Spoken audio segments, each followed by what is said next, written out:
சென்னை பெருங்குடியில் சுற்றுச்சூழல் பூங்கா அமைக்க மக்கள் கடும் எதிர்ப்பு தெரிவித்து வருகிறார்கள். இதுகுறித்த கூடுதல் விவரங்களை வழங்க நமது செய்தியாளர் பாலவெற்றிவேல் இணைந்திருக்கிறார். பாலவெற்றிவேல், மக்கள் எதிர்ப்பு தெரிவிக்க என்ன காரணம்? இந்த பூங்கா அமைந்தால் என்னென்ன விஷயங்கள் நடக்கும்?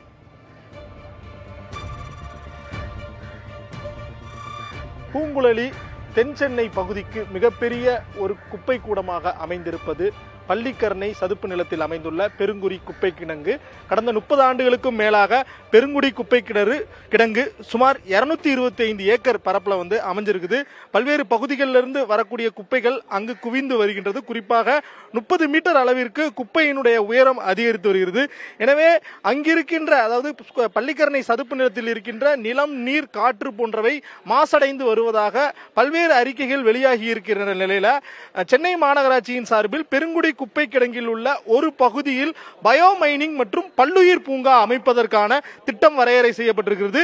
சுமார் 93 ஏக்கர்ல 99 கோடி மதிப்புல இந்த திட்டம் வரையறுக்கப்பட்டிருக்கிற நிலையில இதற்கு இன்று பெருங்குடியில் உள்ள மாநகராட்சி அலுவலகத்தில் கருத்து கேட்பு கூட்டம் நடைபெற்றது. அந்த கருத்து கேட்பு கூட்டத்தில் இங்கு கலந்து கொண்ட குடியிருப்பு வாசிகள் மற்றும் பொதுமக்கள் எதிர்ப்பு தெரிவித்திருக்கிறார்கள். பெரும்பாலானவர்கள் பயோமைனிங் மற்றும் பல்லுயிர் பூங்கா பெருங்குடி குப்பை கிடங்கில் அமைய பெற்றால் சுற்றுச்சூழல் பாதிப்பு ஏற்படும் எனவும், இயற்கையான வடிகால் பெருமளவில் பிரச்சனைக்குள்ளாகும் எனவும் தெரிவித்திருக்கிறார்கள்.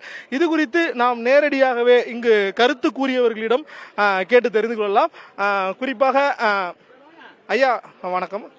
இப்போ நீங்க என்ன மாதிரியான கருத்து இன்னைக்கு தெரிவிச்சிருக்கிறீங்க, சொல்லுங்க. நான் நம்ம எம்எல்ஏ ஆட்ட இது மாதிரி சிட்டிசன் குரூப் இருக்கு இல்லையா, அந்த குரூப் கூட சேர்ந்து ஒரு கமிட்டி ஃபார்ம் பண்ணி சிட்டிசன் குரூப்புடைய கருத்துக்களை கேட்டு இந்த மார்ஸ்லேண்டை மக்கள் பயன்படுத்துற மாதிரி மாற்றணும்னு சொல்லியிருக்கேன். மார்ஸ்லேண்டை பாதுகாக்கணும், அதே நேரத்தில் மக்களுடைய கருத்தையும் கேட்டு செய்யணும்னு சொல்லியிருக்கேன். இந்த ஓப்பன் இல்லாமல் ஒரு கமிட்டி ஃபார்ம் பண்ணி தொடர்ந்து அது செயல்படும். ஏன்னா ரொம்ப நாளாக அது அப்படியே இருக்கு. இதுக்கு முந்தைய அரசு பணம்லாம் ஒதுக்குனாங்க, வேலை செய்ய முடியாமல் சிச்சுவேஷன் இருந்தது.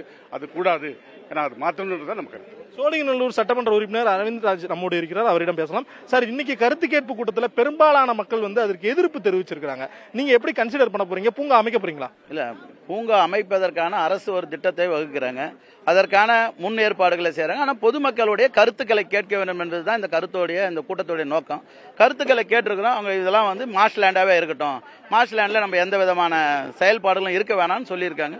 நம்ம அதன் அடிப்படையில் தான் இன்றைக்கு அரசாங்கம் மேல் அதிகாரிகள் ஆலோசனை பெற்று அதுக்கு ஏற்றாற்போல் பொதுமக்களுடைய கருத்துக்கள் படிதான் அரசு எல்லா முயற்சிகளும் எடுக்கிறாங்க. இங்க பெருங்குடியில குப்பை கிடங்கு இருக்கக்கூடாது, குப்பை கொட்டி அந்த சுற்றுப்புற சுகாதார சீர்கேடு எதுவும் விளைவிக்க கூடாது என்பதற்காக தான் பல திட்டங்களை வகுக்கிறாங்க. பயோ மைனிங் பண்ணி அங்க இருக்கின்ற குப்பைகளை மக்கும் குப்பையை எடுத்து உரமாக்குறாங்க, அங்க இருக்கிற பிளாஸ்டிக் கழிவுகளை சிமெண்ட் ஃபேக்டரிக்கு அனுப்புறாங்க போன்ற பல நிலைகளில் இன்றைக்கு செஞ்சுக்கிட்டு இருக்காங்க. அதனால தொடர்ச்சியாக இந்த குப்பை கிடங்கு பகுதியை ஒரு சுற்றுப்புற சுகாதார சீர்கேடு இல்லாமல் ஒரு நிலையை மாற்ற வேண்டும் என்று அரசு ஒரு திட்டத்தை வகுத்திருக்காங்க. அதனால பொதுமக்களுடைய கருத்து கேட்டிருக்காங்க. பொதுமக்கள் எல்லாம் அதனால சதுப்பு நிலை வேணாம் அப்படின்ற மாதிரி ஒரு கருத்து சொல்லியிருக்காங்க. பூங்குழலி, தொடர்ச்சியாக இங்குள்ள சட்டமன்ற உறுப்பினர் மற்றும் கருத்து கூற வந்த மக்கள் தெரிவிப்பது என்னவென்றால், பெருங்குடியில் உள்ள குப்பை கிடங்கில் பல்லுயிர் பூங்கா அமைப்பது தொடர்பாக குடியிருப்பு வாசிகள் எதிர்ப்பு தெரிவித்து வருகின்றனர். அரசாங்கம் தரப்பில் கருத்துக்களை பெற்றுள்ளோம், அதன் அடிப்படையில் கண்டிப்பாக மக்கள் கூறும் கருத்துக்கள் அடிப்படையில் இது செயல்படுத்தப்படுமா அல்லது அது மீண்டும் அந்த திட்டம் செயல்படுத்தாமல் இருக்குமா என்கிற விவரங்களும் தெரிய வரும் என தெரிவிக்கப்படுகிறது. பூங்குழலி, தகவல்களை வழங்கியமைக்கு நன்றி பாலவெற்றிவேல்.